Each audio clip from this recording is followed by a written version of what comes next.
ABP ਸੰਗਠਨ ਨੂੰ ਮਜ਼ਬੂਤ ਕਰਨ ਅਤੇ ਇਕਾਈ ਦਾ ਗਠਨ ਕਰਨ ਲਈ ਅਬੋਹਰ ਪਹੁੰਚੇ ਏਬੀਪੀ ਉੱਤਰੀ ਖੇਤਰ ਸੰਗਠਨ ਦੇ ਮੰਤਰੀ ਵਿਕਰਾਂਤ ਖੰਡੇਲਵਾਲ ਨੇ ਕਿਹਾ ਕਿ ਪੋਸਟ ਮੈਟ੍ਰਿਕ ਸਕਾਲਰਸ਼ਿਪ ਘੁਟਾਲੇ ਵਿੱਚ ਮੁੱਖ ਮੰਤਰੀ ਕੈਪਟਨ ਅਮਰਿੰਦਰ ਸਿੰਘ ਵੀ ਸ਼ਾਮਲ ਹਨ ਤੇ ਉਹਨਾਂ ਮੁੱਖ ਮੰਤਰੀ ਪਾਸੋਂ ਕੈਬਨਿਟ ਮੰਤਰੀ ਸਾਧੂ ਸਿੰਘ ਧਰਮਸੋਤ ਨੂੰ ਅਹੁਦੇ ਤੋਂ ਹਟਾਉਣ ਦੀ ਮੰਗ ਕੀਤੀ ਤਾਂ ਕਿ ਜਾਂਚ ਨੂੰ ਪ੍ਰਭਾਵਿਤ ਨਾ ਕੀਤਾ ਜਾ ਸਕੇ। ਇਸ ਦੇ ਨਾਲ ਹੀ ਉਹਨਾਂ ਐਲਾਨ ਕੀਤਾ कि 19 अक्तूबर ਨੂੰ ਪੰਜਾਬ ਵਿਧਾਨ ਸਭਾ ਦੇ इजलास दौरान विधान सभा के बाहर एबीपी ਵੱਲੋਂ प्रदर्शन किया जाएगा।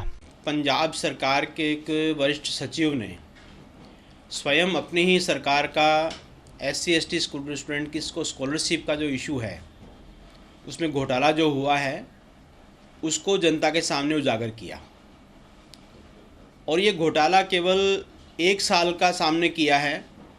विद्यार्थी परिषद का मानना है कि स्टूडेंट के साथ में इस प्रकार का जो पैसा नहीं मिलना एक प्रकार से घोर अन्याय है। केंद्र की सरकार अपने मंत्रालय के माध्यम से देश भर के स्टूडेंट के लिए स्कॉलरशिप का पैसा भेजती है और पंजाब में वो पैसा आता है लेकिन किसको मिला ये स्पष्ट नहीं होता। जब सरकार के अधिकारी द्वारा विषय को उठाया जाता है, मुद्दा निकाला जाता है, तब अपनी ही सरकार के उसके जो नीचे के अधिकारी हैं उनके माध्यम से एक जांच बैठा करके मुख्यमंत्री के द्वारा उसे लीपापोती करने का प्रयत्न किया जाता है और इस प्रकार की जांचों से न तो छात्र संतुष्ट है, न अखिल भारतीय विद्यार्थी परिषद के हम सब कार्यकर्ता संतुष्ट हैं। जब तक सरकार ये नहीं बताएगी कि 64 करोड़ रुपए गया कहाँ, हम इस मुद्दे के ऊपर एक निर्णायक लड़ाई लड़ने के मूड में हैं और हमने अभी आप सभी मीडिया के माध्यम से सरकार को चेतावनी दी है कि इस मुद्दे के ऊपर एक स्वतंत्र जांच रिटायर्ड या वर्तमान पदस्थापित न्यायाधीश के द्वारा की जानी चाहिए और उसका दूध से दूध पानी का पानी सामने आना चाहिए और उन विद्यार्थियों का नाम उजागर करे कि किसको पैसा किसको मिला है। और जब तक ये जांच चले तब तक वर्तमान जो मंत्री है साधु सिंह, उन मंत्री को इस्तीफा देना चाहिए, उनको अलग बैठना चाहिए ताकि वो जांच को प्रभावित न कर सके।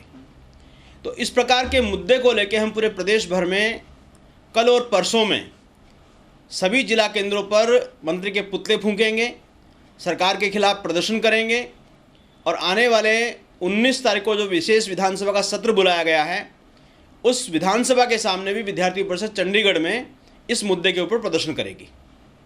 जो मंत्री है उनके धर्मसोत उनको तो क्लीन चिट देती है जो सरकार ने। यही मैंने बताया आपको कि क्लीन चिट कौन दे सकता है। कोई कहता है चोर है, कोई कहता है इसने गलत काम किया है और उसी के नीचे के अधिकारी बैठ करके तय कर दे कि ये तो चोर नहीं है। तो ये कोई इस जांच का कोई औचित्य नहीं है। सीएम का कहना कोई औचित्य नहीं है क्योंकि उनकी अपनी सरकार है, उनकी पार्टी है, उनके अपने लोग हैं। जांच जब तक निष्पक्ष नहीं होगी, जब तक कोई स्वतंत्र एजेंसी जांच नहीं करेगी, उसके द्वारा क्लीन चिट नहीं मिलेगी, तब तक हम इस चीज़ को स्वीकार नहीं करेंगे। क्या मुख्यमंत्री कैप्टन अमरिंदर सिंह को इसमें मानते हो कि उसकी भूमिका भी पूरी रहेगी या उनका किसी तरह का जो हाथ रहा होगा या साथ रहा होगा? देखिए, सरकार के मुखिया होने के नाते कैप्टन अमरिंदर सिंह यहाँ के मुख्यमंत्री हर प्रकार की चीज़ के लिए जिम्मेदार हैं। जब वो उपलब्धियों का सरताज पहन सकते हैं तो आरोपों का भी झेलना उनकी जिम्मेदारी बनती है और इसमें लीपापोती करके जो क्लीन चिट दी जा रही है जल्दबाजी में, उसके तहत मैं मानता हूं कि वो कहीं न कहीं इसमें लिप्त भी हैं।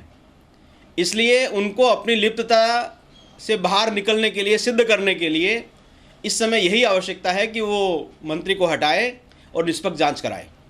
इतना बिल के बारे में देश भर में चर्चा चल रही है, मीडिया द्वारा बताया जा रहा है, विश्लेषण आ रहे हैं और देश भर की सरकारों के द्वारा भी कहा जा रहा है और देश भर के जो अलग अलग प्रदेशों में इसकी जो प्रतिक्रिया है उस हिसाब से मैं मानता हूं कि ये बिल जो है आने वाले समय के लिए कृषि और किसान उसके लिए एक हितकारी साबित होगा।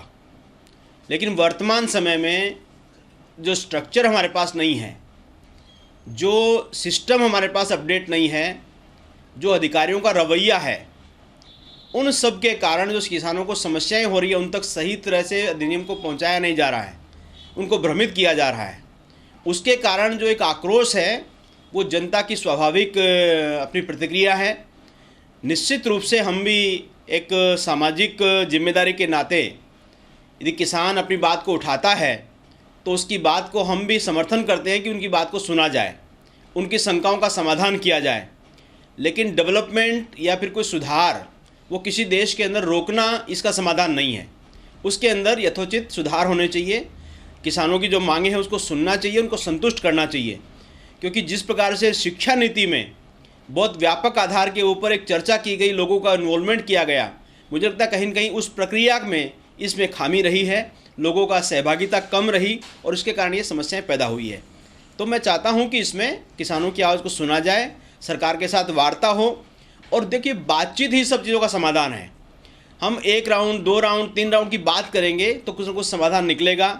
लेकिन कुछ लोग इसमें इस प्रकार के लोग भी हैं जो बात करने के लिए जाने को तैयार नहीं है, चर्चा करने को जाने को तैयार नहीं है। तो बिना बात के कोई समाधान नहीं निकलेगा, इसलिए बात तो हमें करनी चाहिए।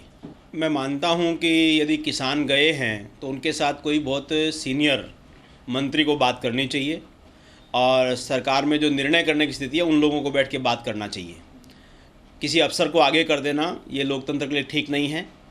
जो लोग पब्लिक डोमेन में इस चीज़ का प्रतिनिधित्व करते हैं, ऐसे कृषि मंत्री या और भी कोई सीनियर मंत्री, उनके साथ बात करनी चाहिए उनको और समाधान निकालना चाहिए। देश दुनिया ते कोरोना महामारी का असर इस जरूरी है कि तुहानू मिले सही जानकारी अते पता होवे सच्ची खबर। अजीत वैब टीवी दे सैकड़े पत्रकारां दी है हर पल हर जगह ते हर स्थिति ते पैनी नजर। पिंड कस्बा शहर होवे या देश विदेश, असी जुड़े हां तुहाडे नाल अखबारां ते सोशल मीडिया राही। कलम दी ताकत ते वैब टीवी दे माध्यम दे नाल हर जन तक पहुंचावांगे हर मन दी आवाज। हर आमो खास ते हुकूमत नू भी करांगे सवाल जवाब। आप नहीं तब पहुंचेगी साडी वीडियो कॉल। अफवाहां तो बचो अते सच्चियां ते सही खबरां दे लई जुड़े रहो अजीत वैब टीवी दे नाल।